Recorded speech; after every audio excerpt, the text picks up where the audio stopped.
Hey everyone, welcome back to my channel. This is me Shilpa Maheshwari and I'm welcoming you all on my YouTube channel. This lesson is taken from the class 9th English book The Village Life. So before starting the video, I just want to say something that do subscribe to my channel and don't forget to hit the bell icon so that you can get all the latest updates. Thank you so much. So let's begin without wasting time. Okay, so here you can see the summary and the main points of the lesson Village Life. Okay, hope you will get something meaningful from this lesson and from this video. So let's get started. Today I am once again reminded of my simple village life and its loving and caring people.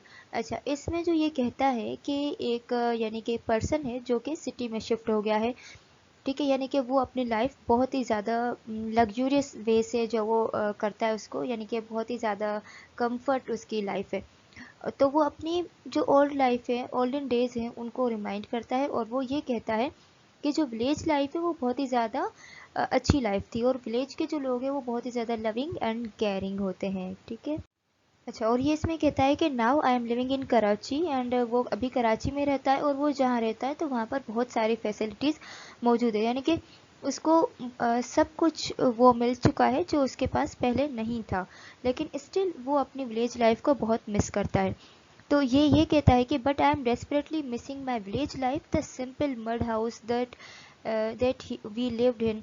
I wish I could into a time machine and go back 60 years back to my life in village. ये कहता है कि काश कि कोई time machine होती, यानी कि उसके ज़रिए मैं 60 years बैक चला जा सकता था अपनी उस बचपन में, उस लाइफ में जहाँ पर मैं विलेज में रहता था, एक कच्चे घर में रहता था, जहाँ की वो चीज़ें सारे मिस करके वो बता रहा है यहाँ पर। नेक्स्ट पैराग्राफ में ये बताता है कि जहाँ पर वो रहते थे तो वहाँ पर 3 कमरे थे, यानी कि विलेज वाले हाउस में जहाँ वो रहता था वहाँ पे थ्री रूम्स थे, एक किचन था और एक जो वो all separate out in a yard that had no boundary wall, यानी कि एक कोई भी बाउंड्री वॉल नहीं होती, सब साथ में ही रहते थे। तो इसके 3 रूम्स में 3 फैमिलीज इस तरीके से डिवाइड थी, जैसे कि my grandparents and my 2 unmarried aunts lived in 1 room. अब उनके जो ग्रैंड पेरेंट्स हैं और उनकी जो 2 अनमेरिड आंट्स थी वो एक ही रूम में रहती थी। And my parents and siblings, और उसके जो पेरेंट्स थे, मदर एंड फादर एंड उसके जो बहन भाई थे, वो दूसरे रूम में रहते थे। बल्कि जहाँ तक while my uncles and his family lived in the 3rd room. अब जो अंकल, जो मैरिड वाले अंकल थे, वो मैरिड अंकल एंड उनकी फैमिली तीसरे रूम में रहती थी, पर उनका सबका कॉमन किचन होता था, कोई भी बाउंड्री नहीं होती थी उसमें। ओके, अब ये बताता है कि and my new house is made up of cement and painted with beautiful colours. Okay, tiled floor, यानी कि अब जो जिस घर में वो अभी रहता है कराची में, वो उसका बहुत ही ब्यूटीफुली ऑर्गेनाइज्ड हुआ है। उसमें जो टाइल्स यानी कि सॉरी टाइल्स एंड मार्बल वगैरह ये सारी चीज़ें उनमें उसमें लगी हुई हैं, वो वेल ऑर्गेनाइज्ड है, ठीक है। पर स्टिल वो अपने विलेज लाइफ को वो मिस करता है, भले वो एक टाइल्ड फ्लोर पे रहता हो लेकिन वो फिर भी अपने विलेज लाइफ को मिस करते हैं, अपने ओल्डन और गोल्डन डेज को मिस करते हैं। एज ये कोटेशन है, ओल्ड इज गोल्ड। तो हमारे पास क्या कहता है, our village did not have roads or streets, there were just narrow mud lands which became very slippery during the rainy season. For moving to another place they do not need any vehicle.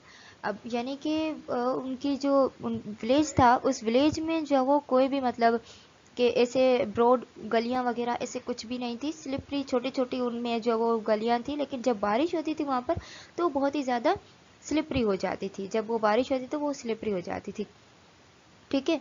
तो उनको बहुत ही ज़्यादा problem होती थी वहाँ पर travelling करने में, वहाँ पर चलने में, और बड़ी बात कि वहाँ पर कोई भी व्हीकल यूज़ नहीं किया जाता था आमतौर पे, वो बाय फुट जो वो ज़्यादा प्रेफर करते थे जाना।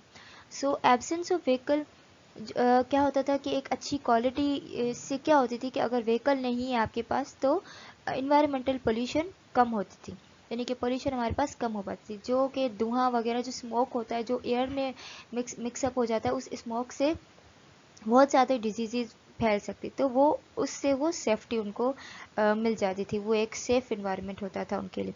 अगर हम कंपैरिजन करें तो सिटी लाइफ में हमारे पास ऐसा नहीं है, बहुत ज़्यादा पोल्यूशन है यहाँ पर हमारे पास, ठीक है। तो विलेज लाइफ में एक कॉमन उनके पास ओताक एक रूम होता था जिसको वो ओताक कहते थे। तो जहाँ पर क्या होता था कि जो सारे मैन थे वो वहाँ पर मीटिंग करते थे और जो भी डिस्कशन होती थी कि आज के दिन ये हुआ, कल ये होना चाहिए था, गुजरे हुए कल में वो हुआ, यानी कि present, past and coming future में वो अपने सारे जो मामला थे वो सारे डिस्कस किया करते थे। और जो भी प्रॉब्लम्स होती थी तो वहाँ पर उनका जो वो एक होता था, हेड होता था, उससे वो डिस्कस किया करते थे। तो वो आदमी जो वो उस प्लेस में, यानी कि उसका नाम था ओताक, वहाँ पर बैठ के वो डिस्कस करते थे। बल्कि औरतें भी करती थी, लेकिन औरतें जो वो गांव के सेंटर में एक वेल बना हुआ होता था, यानी कि कुआं बना हुआ होता था, उस कुएं के इर्द गिर्द औरतें बैठकर वो वहाँ पर काम करते जाती थी और वो डिस्कशन करती जाती थी। ठीक है, डिस्कशन ऑलमोस्ट दोनों की, मैन एंड वुमेन दोनों की सेम होती थी, लेकिन दोनों की प्लेसेस अलग होती थी। Okay, so here we have, अब ये कहता है एलाज, थोड़ा अफसोस में कहता है, our luxurious life style has compromise our health, यानी कि हमारे जितने भी कंफर्टेबल, आजकल जितनी भी टेक्नोलॉजी बढ़ गई है, जितना भी हमारा इन्वायरमेंट कंफर्ट मिल गया है, पर यह है कि हम जितना भी कंफर्ट जोन में रहते हैं तो लाइफ उतनी इजी नहीं होती है। यहाँ पर हमारे पास पोल्यूशन बहुत ज़्यादा बढ़ती जाती है और बाकी भी बहुत ज़्यादा चीज़ें हैं जिसमें हमें डिफ़िकल्टी पेश आ जाती है, जैसे कि the availability of devices has distances us from the people. जैसे कि जितने ज़्यादा डिवाइसेस हैं हमारे पास, यहाँ पर गैजेट्स हैं, वो हमें अपने अपनों से ही दूर रखते हैं। ठीक है, हम वहाँ से बाय फेस टू फेस हम नहीं मुलाकात उनसे कर पाते, और बिजीनेस तो इतनी बढ़ गई है कि उस बिजीनेस के ड्यूरिंग हम कुछ कोई भी काम कर ही नहीं पाते। उसी बिजीनेस में जो हमारा जो बिजनेस होता है उसी को हम काम करते हैं कि हाँ भाई मेरी यही लाइफ है, यही करना है। एक दूसरे के टच में हम नहीं रहते। तो जो ह्यूमन टच होता है, एक दूसरे को मिलना जो होता है वो कम हो चुका है। सो ये कहता है, I wish for a time machine to take me back to my simple life, simple people, simple interest and simple wants and needs. तो ये उसकी सारी चीज़ें जो simple interest, simple want and simple needs हैं, उसकी तरफ वो वापस जाना चाहता था। वो अपनी विलेज लाइफ को बहुत मिस करता था, चाहे वो जितना भी कंफर्ट जोन में आ गया था, लेकिन वो फिर भी अपनी विलेज लाइफ को बहुत ज़्यादा मिस करता था। सो आई होप कि आपको ये समझ तो आया ही होगा। So thank you so much guys and students, अगर आपको कोई भी प्रॉब्लम है then you can throw your question in the comment section, I will give you reply of that. Thank you. Okay.